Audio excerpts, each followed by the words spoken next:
Long time no see, everybody. I have been sent this video probably 15 times in the last 2 years.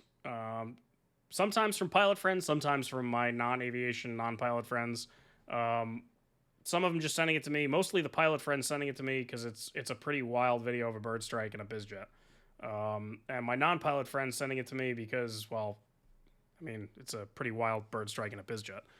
So, somebody sent it to me yesterday, and I kind of said, you know what, I'm just going to make a video about this. I haven't done anything on YouTube in a while, so let's just make a video about this because it gets sent to me so often, and it really is a great video. So let's take a look. This is a Hawker 4000, which, full disclosure, not typed in the Hawker 4000. I've never flown a Hawker 4000. I don't think I've ever been within 100 feet of a Hawker 4000. There aren't that many of them out there. I think they only built like 50 of them.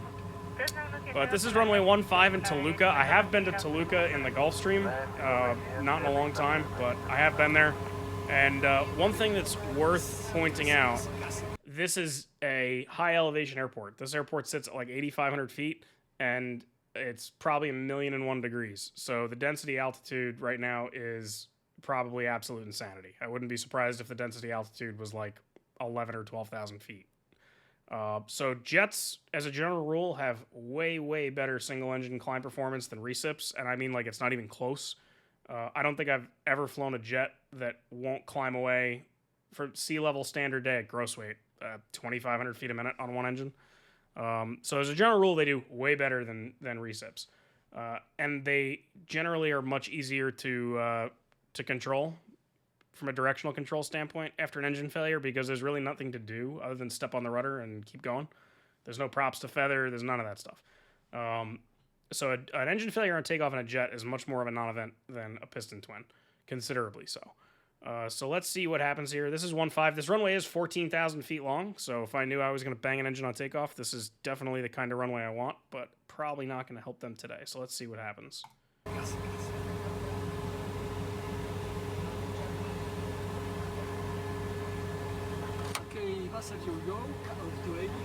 Caribe autorizado al despegue en pista 15, viento 90 con 15, contacto terminal Taluca 128, se maneja en el aire, muy buenísimo.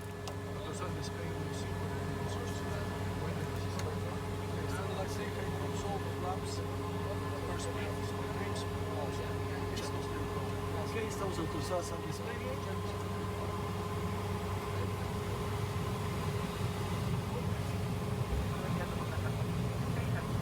Alto throttle engage.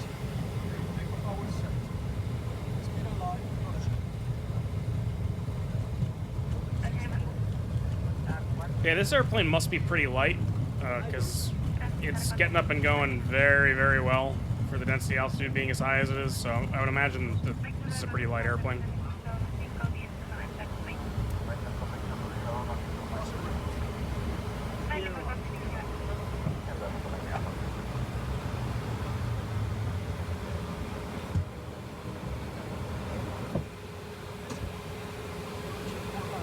Flaps up.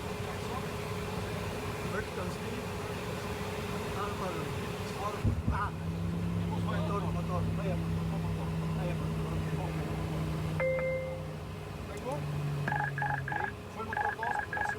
What's it doing? Why is it doing that? Alright, yeah, so you can actually see the bird. I don't know if you guys caught that. See if I can find that frame. It's, yeah, it's pretty insane. See if we can do a little bird identification here.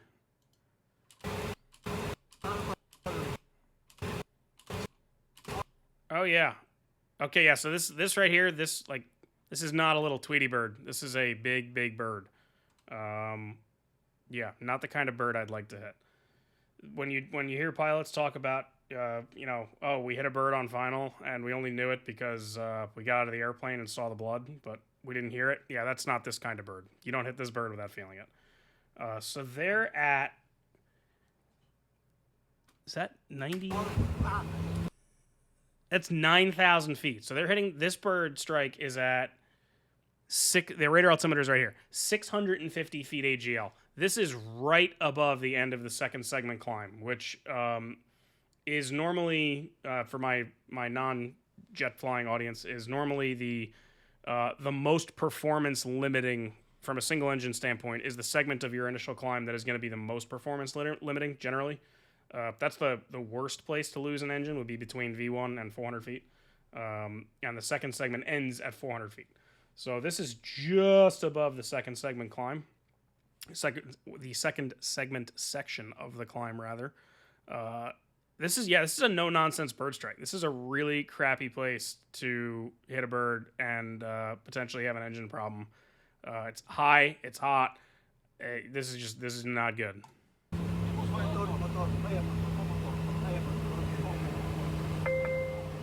Yep, so the guy in the right seat's bringing the power on the right engine back to idle. Now, what's interesting is this engine didn't flame out. So if you look here, this is still a running engine. It does have vibe at 0.96. Obviously, the engine is not happy about that because it just sucked a freaking hawk through. But this is still a running engine. That's a solid move. They at 0.96, they no doubt can feel that. We can hear it, so they can definitely feel it. That's a solid move to get that engine back to idle. Probably wouldn't want to do an immediate shutdown right now, given the fact that we're barely 1,000 feet off the ground and it's hot and the density altitude's sky high. So let's keep watching. Yeah, feathers coming through the pack. Yep, all that stuff flying around the cockpit, those are all little bitties of bird feathers that ended up in the bleed air system, went through the pack, and came out the air conditioning vents.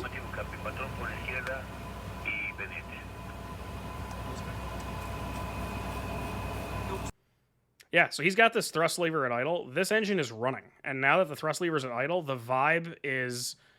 It's still higher than it should be, presumably, because it's showing you a vibe value on the right engine, and it's not showing you one on the left engine. So, again, I've never flown a Hawker 4000, but in some cases, like in the Challenger, the avionics in the Challenger will emit certain values if they're not abnormal. Nothing primary, like it'll never emit N1 or ITT or any of that stuff, but something like vibe, if it's within normal limits, it just won't show you a value at all. But it's showing you one on the right side. So that might still be a little elevated, but it's not amber, it's not red. And everything else in this engine, good rotation, it's running at an ITT of 533. Oil pressure is 59. I mean, yeah, I see no reason at a really high density altitude airport surrounded by terrain, I see no reason to shut this engine down yet. Coming out of Teterboro or Miami on a nice day, nothing to hit. It's flat as far as the eye could see. I would probably want to shut this engine down sooner rather than later. But in this situation, I do not blame them one bit for wanting to keep this thing running. 190 knots. That's a thing of beauty. Speed is life. I'd rather be 50 feet off the ground at 200 knots than 5,000 feet off the ground at 120 knots.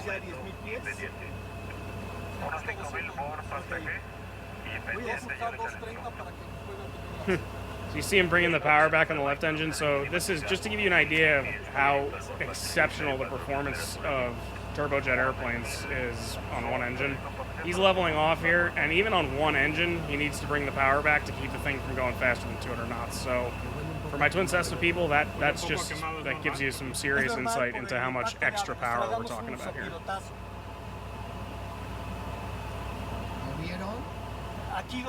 Okay, so it looks like we're just going to make left traffic to come back for 1.5. I like that. Let's skip ahead a little bit. So now we're into the checklist. Now this is amazing. This is absolutely amazing. That engine just swallowed a huge bird, and it was unhappy at first, but they've elected to keep it running. Now we're on a left downwind for 1.5. We've been flying for a couple of minutes now. This engine, minus this 0.20 vibe, which, I mean, I don't know these engines, but in the Gulfstream, a 0.20 vibe was like normal. I mean, I used to fly airplanes that had vibes that were higher than 0.20 normally. But it's white. It's not giving you a cast. It's not highlighting that for you. It's showing you the value, which it isn't on the other one. But this seems like a relatively happy engine. And I might, keep it at idle, but keep that thing turning. If you're surrounded by mountains, I like it. Unbelievable, though, that this engine is totally running, totally happy. And the only cast message here is an amber auto throttle disconnect, which I'm willing to bet is clearable. Ok, confirmamos. Ok, motor derecho confirmado. Okay, 9,700 feet, 200 knots. Now we're deep in the checklist. Voy a arrancarte la frecuencia. Sí, por favor. All right, now we got a right engine shutdown cast. Here's the firewall shut off, fire pull handle for the right engine. Confirmado lado derecho. All right, so just a really quick point for those of you that don't fly jets. So some of you might be wondering, why did we pull the fire handle if there is no fire? And this is something that is kind of unique to jet airplanes, although you see this in turboprops too. So the engine, they shut down using the normal method of shutdown by just shutting the engine down by cutting off the fuel supply the way you would shut it down when you're done flying. For a situation like an in-flight shutdown, secondary to something like a Birdstrike, the checklist, anytime you do an in-flight engine shutdown, you can actually see here, this checklist says in-flight engine shutdown. They're going to have you pull this handle. And the reason that you're pulling this handle is because this handle, to keep it simple, basically isolates the entire engine from the airplane. So when you turn off the engine master or you bring the thrust lever into cutoff for a normal shutdown, you shut off the fuel supply to the engine. That's basically all you do. When you pull this fire handle here, again, can't speak to the Hawker 4000, but I will say with a high degree of confidence that it does the following things, because this is what it does in basically every jet I've ever flown. So when you pull the firewall shut-off handle, it's going to shut off the fuel supply to the engine using a different valve in a different location than the normal engine shutdown would. Normally, the engine shutdown using the thrust lever or the engine mode switch is going to shut the fuel off at the FCU, which is in the engine, and the firewall shut-off is normally going to shut the fuel off somewhere much further upstream than that, upstream in the fuel supply. So it shuts off the fuel supply to the engine at a different location. It shuts off the bleed air to the coming off the engine. It shuts off the hydraulics. It arms the fire bottle. So it completely isolates this engine from the rest of the airplane. So it shuts off fuel supply, hydraulics, bleed air, arms the fire bottle, and completely isolates the engine. So that's why the checklist is going to have you pull the fire handle, despite the fact that we have no indication of an engine fire. In this case, it's just being used as a firewall shutoff valve. Also see they have an APU start going here. At some point, you reach down, he started the APU.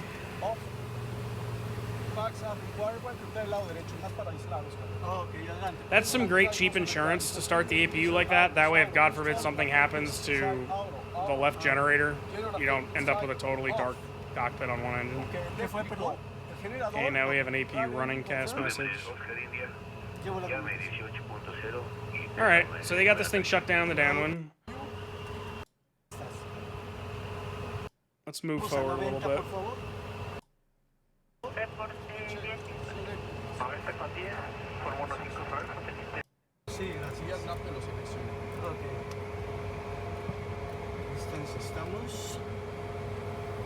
One thing I can't comment on, I can't make any real comments on how the CRM is here because I don't speak Spanish. So, I don't know what's being said or how this is being handled.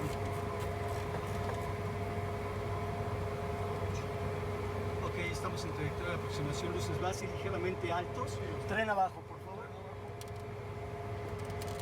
That meant put the gear down. That meant flaps 20. Flaps Bente? Yep. That's flaps 20.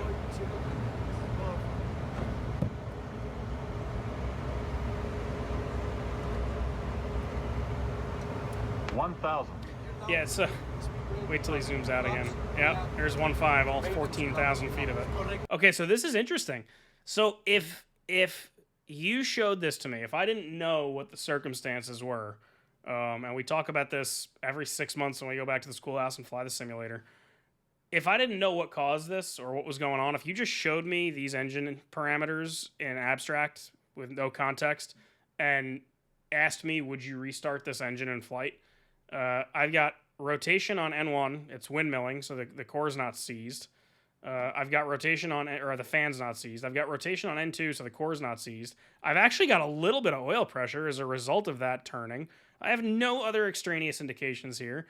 I've got no CAS messages that pertain to the health of the right engine. Yeah, the answer is yes. That right there in my book is compatible with an in-flight restart. So this engine is shockingly healthy for having just swallowed a huge Solo burp. 20 nada más van a ser 20. External lights set. Ok. Gracias. Too low, flaps. Adelante, Marco. All right, the too low flaps call out from the Jipwiz is probably because, yeah, so he elected to land partial flaps. I can't really comment on that because, again, don't know the Hawker 4000. But if you look here, I think that was the FO just hitting the GPWS flap override when it says that. Too low, flaps. Yep.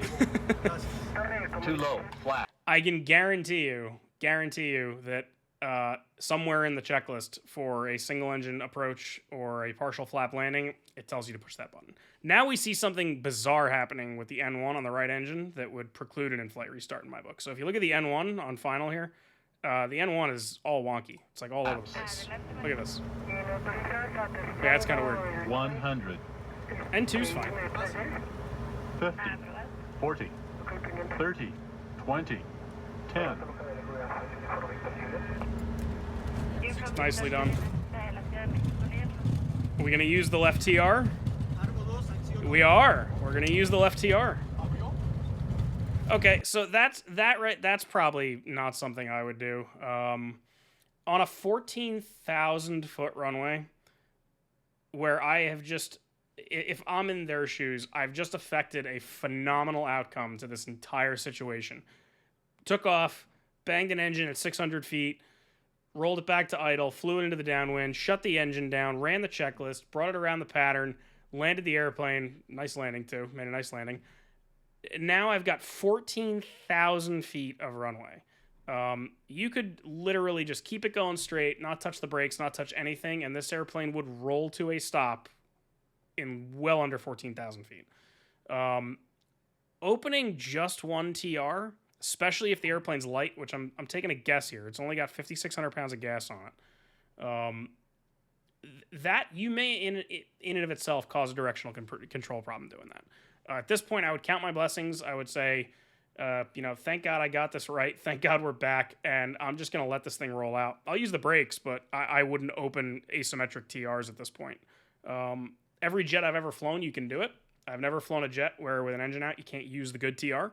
But like, you've got a good thing going right now. Why screw it up and go off the side of the runway because you had to open one bucket? Probably not something I would do.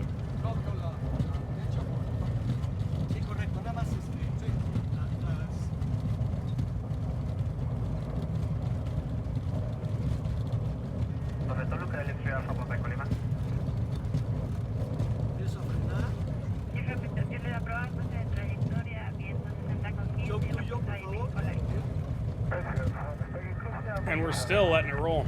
All right, that's pretty much, yeah, that's the end of the video.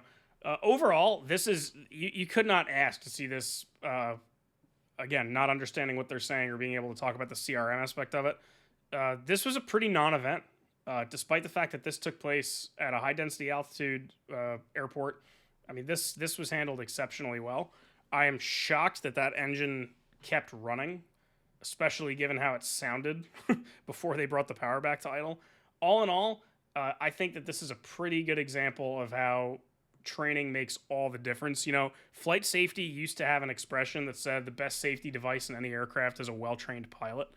And I think that this is a perfect example of why that's true. They really made this look like a non-event, despite not being able to understand what they're saying. They just brought the airplane right back around, landed on 1.5, maintained directional control the whole time, leveled off at 2,000 AGL. This was well done. So I give it 5 stars. If I could speak Spanish and understand what they're saying, I might give it more than 5 stars.